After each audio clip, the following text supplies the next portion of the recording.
మొదట భారత్ ఆఫ్ఘనిస్తాన్ మధ్య చిచ్చు పెట్టాలని చూశారు. తర్వాత రెండు దేశాలు ఒక్కటైపోయాయని దొంగ ఏడుపులు మొదలుపెట్టారు. చివరకు భారత్ ఆఫ్ఘన్తో ఒకేసారి యుద్ధం చేస్తామంటూ రెచ్చిపోయారు. దీనంతటికీ కారణం భారత్ ఆఫ్ఘన్ స్నేహం పాకిస్తాన్కు కంటి మీద కునుకు లేకుండా చేస్తుండడమే. అందుకే ఏదో ఒక రకంగా ఈ బంధాన్ని బ్రేక్ చేయాలని చూస్తోంది పాకిస్తాన్. ఈ కుట్రలకే తాలిబాన్లు స్ట్రాంగ్ కౌంటర్ ఇచ్చారు. భారత్ ఆఫ్ఘన్ స్నేహం విషయంలో కామెంట్ చేసే ముందు 1కి 100 సార్లు ఆలోచించుకోవాలని ఉగ్రదేశానికి క్రిస్టల్ క్లియర్ క్లారిటీ ఇచ్చారు. మరొకసారి ప్రాక్సీ వార్ కామెంట్ రిపీట్ అయినా పాక్ కథ ముగుస్తుందని స్పష్టం చేశారు. ఇంతకు భారత్ ఆఫ్ఘన్ స్నేహాన్ని పాకిస్తాన్ మళ్లీ ఎందుకు టార్గెట్ చేస్తోంది? ఈ రెండు దేశాలతో ముప్పు తప్పదని భయపడుతోందా? భారత్తో దౌత్య బంధం విషయంలో ఇస్లామాబాద్కు తాలిబాన్లు ఇచ్చిన క్లారిటీ ఏంటి? భారత్ ఆఫ్ఘన్ దోస్తీపై ఏడుపు, పాక్ తాలిబాన్లు warning. Proxy war comment repeat అయితే పాక్ ఉండదని స్పష్టం. భారత్ ఆఫ్ఘన్ దోస్తీని మళ్లీ ఎందుకు టార్గెట్ చేస్తోంది?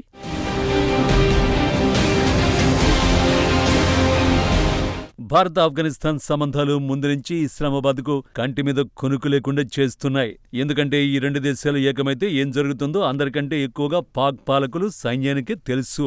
అందుకే న్యూఢిల్లీ కాబూల్ మధ్య స్నేహం కాదు వైరమే తమకు వరమని భావించిందా దేశం. ఏదో రకంగా తాలిబాన్లను భారత్కు వ్యతిరేకంగా మార్చాలని అనుకుంది. సరిగ్గా 5 నెలల క్రితం ఆ విఫల యత్నాన్ని చేసింది. ఆపరేషన్ సింధూర్లో భాగంగా ఆఫ్ఘనిస్తాన్పై మిస్సైల్ దాడి జరిగిందని, ఆ క్షిపణిని ప్రయోగించింది భారతే అని చెప్పింది. పాకిస్తాన్ లక్ష్యాలపై దాడి సందర్భంగా బ్రహ్మోస్ మిస్సైళ్లు గురితప్పి ఆఫ్ఘన్ భూభాగంలో పడినట్టు కట్టుకథలు అల్లింది. తద్వారా తాలిబాన్లను ఇండియాపైకి ఉసిగొల్పాలనుకుంది. కానీ తాలిబాన్లు పాక్ చెప్పింది నమ్మలేదు. ఎందుకంటే వాళ్లు పాకిస్తాన్ లీడర్లలాగా తెలివి తక్కువ నేతలు కారు. భారత్ పొరపాటు చేయదని, బ్రహ్మోస్ గురి తప్పదని వారికి తెలుసు. అందుకే పాకిస్తాన్ ఆరోపణలను తీవ్రంగా ఖండించడమే కాక పహల్గాం ఉగ్రదాడి విషయంలో భారత్కు పూర్తి మద్దతు తెలిపారు. ఉగ్రదాడిని ఖండించి ఉగ్రవాద వ్యతిరేక పోరుకు మద్దతు తెలిపారు. అక్కడ మొదలైంది పాకిస్తాన్ వేణులో వణుకు. ఆ వణుకు అమీర్ ఖాన్ ముత్తాఖీ భారత పర్యటనతో రెట్టింపైంది. తాలిబాన్ విదేశాంగ మంత్రి భారత్లో అడుగుపెట్టిన రోజే కాబూల్లో వైమానిక దాడులు నిర్వహించడానికి ఆ వణుకే కారణం. తాలిబాన్లు ఇండియాకు దగ్గరవ్వకూడదు అనుకుంది కాబట్టి ముత్తాఖీ భారత్లో ఉన్నప్పుడే కాబూల్లో ఎయిర్ స్ట్రైక్స్ నిర్వహించి భయపెట్టే ప్రయత్నం చేసింది. కానీ తాలిబాన్లు భయపడే రకాలు కాదు, భయపెట్టే రకాలు. భారత్ గడ్డపై నుంచి ముత్తాఖీ అదే చేశారు. బతుకు మీద ఆశలుంటే ఆఫ్ఘనిస్తాన్ జోలికి రావద్దంటూ సీరియస్ వార్నింగ్ ఇచ్చారు. ఆ తర్వాత Kabul air strikes return gift గా పాకిస్తాన్ పై యుద్ధానికి దిగారు. ఆ యుద్ధంలో పాక్ సైన్యం మళ్లీ చావు దెబ్బలు తింది. 1971లో భారత్ చేతిలో ఎదురైన ఘోర అవమానం ఈసారి తాలిబాన్ల చేతిలో ఎదురైంది. ఆఫ్ఘనిస్తాన్ వీధుల్లో పాకిస్తాన్ సైనికుల ప్యాంట్ల ప్రదర్శన ఒక్కటి చాలు పాక్ ఎంత ఘోర ప్రభావం ఎదుర్కొందో చెప్పడానికి. ఇక్కడే వ్యూహం మార్చిన పాకిస్తాన్ తన పరువు కాపాడుకోవడానికి భారత్ను బ్లేమ్ చేయడం మొదలుపెట్టింది. తాలిబాన్లతో భారతే తమపై యుద్ధం చేయిస్తోందంటూ దుష్ప్రచారం మొదలుపెట్టింది. तो मेरा ख्याल है कि ये इस वक्त काबुल जो है वो दिल्ली की प्रॉक्सी वॉर लड़ रहा है. अब उनका इन्फ्लुएंस जो है, जो हमारे कॉमन दोस्त हैं, उनके इन्फ्लुएंस को काउंटर कर सकता है या नहीं कर सकता, उससे इन्फ्लुएंस हो सकता है नहीं हो सकता, there is a question mark in it, you know. తాలిబాన్లతో పోరాడలేక చేతులెత్తేసిన తర్వాత పాక్ రక్షణ మంత్రి చేసిన కనింగ్ కామెంట్ ఇదే. ఇండియా తరఫున ఆఫ్ఘాన్ పరోక్ష యుద్ధం చేస్తోందంటూ నిందలు మోపే ప్రయత్నం చేశాడు. 48 గంటల సీజ్ ఫైర్ పై స్పందిస్తూ నిర్ణయాలు కాబూల్లో కాకుండా ఢిల్లీలో తీసుకుంటున్నారని ఆరోపించాడు. ఆఫ్ఘన్లో భారీగా దాడులు జరిగాయి. స్నేహపూర్వక దేశాల జోక్యం తర్వాత కాల్పుల విరమణకు వారు అంగీకరించారు. కానీ అది పేలవంగా ఉంది. ఇది ఎక్కువ కాలం ఉంటుందని అనుకోవడం లేదన్నాడు. ఆఫ్ఘనిస్తాన్ విదేశాంగ మంత్రి అమీర్ ఖాన్ ముత్తాఖీ ఇటీవల ఇండియాలో పర్యటించడంపై కూడా పాక్ మంత్రి అక్కసు వెళ్లగక్కాడు. ముత్తాఖీ 6 రోజుల పర్యటనలో పలు ప్రణాళికలు చేశారంటూ వ్యాఖ్యానించాడు. ఈ పర్యటన వాణిజ్యం, ద్వైపాక్షిక సంబంధాలతో పాటు ఇతర ఉద్దేశాలను కలిగి ఉందన్నాడు. ఇక ఈ ఉద్రిక్తతల్ని మరింత తీవ్రతరం చేయొద్దంటూ ఆఫ్ఘాన్ హెచ్చరించాడు. ఓవరాల్ గా మోడీ ప్రభుత్వమే వెనకొండి తాలిబాన్లతో పాక్ పై దాడులు చేయిస్తోంది అన్నది ఖ్వాజా ఆసిఫ్ ఆరోపణ. దీనికి గంటల వ్యవధిలోనే మోడీ సర్కార్ బదులిచ్చింది. We are closely monitoring the situation. 3 things are clear. One, that Pakistan hosts terrorist organizations and sponsors terrorist activities.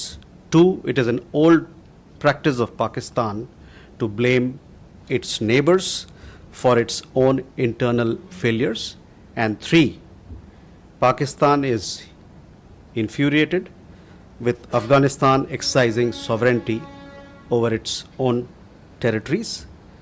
India remains fully committed to the sovereignty, territorial integrity, and independence of Afghanistan. Taliban దాడుల్ని అడ్డుకోలేక భారత్పై పడి ఏడుస్తున్న పాకిస్తాన్కు రణధీర్ జైస్వాల్ ఇచ్చిన మరో షాకే ఈ ప్రకటన. ఆఫ్ఘన్ సార్వభౌమాధికారం, ప్రాదేశిక సమగ్రత, స్వాతంత్ర్యాలకు తాము పూర్తి మద్దతునిస్తున్నట్లు విదేశీ వ్యవహారాల శాఖ అధికార ప్రతినిధి తెలిపారు. కాబూల్లో 2022 జూన్ నుంచి కొనసాగుతున్న భారత్ టెక్నికల్ మిషన్ త్వరలో రాయబార కార్యాలయంగా మారుతుందని ప్రకటించారు. అప్పుడే 3 అంశాలను ప్రస్తావించారు. పాకిస్తాన్ ఉగ్ర సంస్థలకు ఆతిథ్యమిచ్చి వారి కార్యకలాపాలు ప్రోత్సహిస్తోందని గుర్తు చేశారు. తన అంతర్గత వైఫల్యాలకు పొరుగువారిని నిందించడం ఆ దేశానికున్న చెడ్డ అలవాటని స్పష్టం చేశారు. ఆఫ్ఘాన్ తన సొంత భూభాగాలపై సార్వభౌమత్వాన్ని చెలాయించడం పాక్కు కోపం తెప్పిస్తోందని వివరించారు. ఈ క్రమంలోనే ఆఫ్ఘన్ సార్వభౌమాధికారం, ప్రాదేశిక సమగ్రత, స్వాతంత్ర్యాలకు భారత్ పూర్తి మద్దతు ఇస్తున్నట్లు స్పష్టం చేశారు. ఇప్పుడు తాలిబాన్లు సైతం పాకిస్తాన్ ప్రాగ్జీవార్ ఆరోపణలకు దిమ్మ తిరిగే కౌంటర్ ఇచ్చారు. భారత్తో తమ బంధం జోలికి వస్తే పరిణామాలు తీవ్రంగా ఉంటాయని స్పష్టం చేశారు.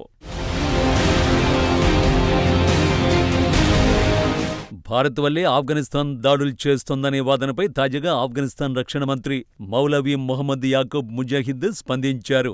పాకిస్తాన్ వ్యాఖ్యలు నిరాధారమైనవిగా పేర్కొన్నారు. పాక్ ఆరోపణలు ఎంతమాత్రం ఆమోదయోగ్యం కాదు. ఆఫ్ఘనిస్తాన్ స్వతంత్ర దేశంగా భారత్తో సంబంధాలను కొనసాగిస్తోంది.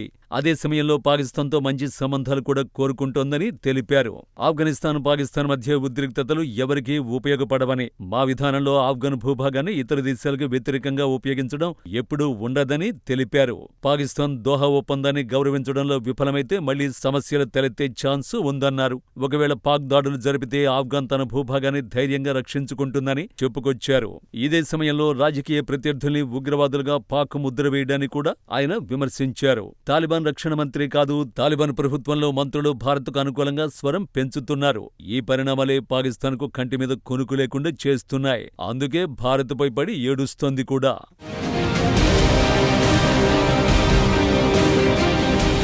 ఆరోపణలు చేయడం ఈజీ, కానీ వాటిని నిరూపించుకోవడమే కష్టం. పాకిస్తాన్ ప్రాగ్జీవార్ ఆరోపణల విషయంలోనూ అదే జరుగుతోంది. ఇండియాపై నోటికొచ్చినట్టు విషం చిమ్ముదామని భావించిన పాకిస్తాన్కు తాలిబాన్ డిఫెన్స్ మినిస్టర్ పెద్ద షాకే ఇచ్చారు.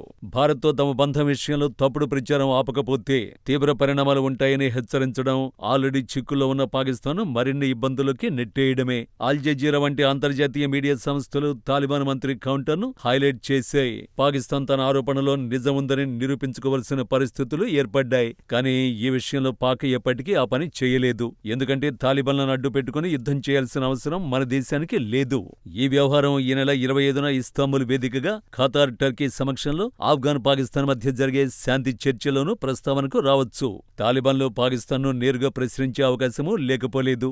అదే జరిగితే పాకిస్తాన్ను ప్రపంచం ఎన్నటికీ నమ్మదు.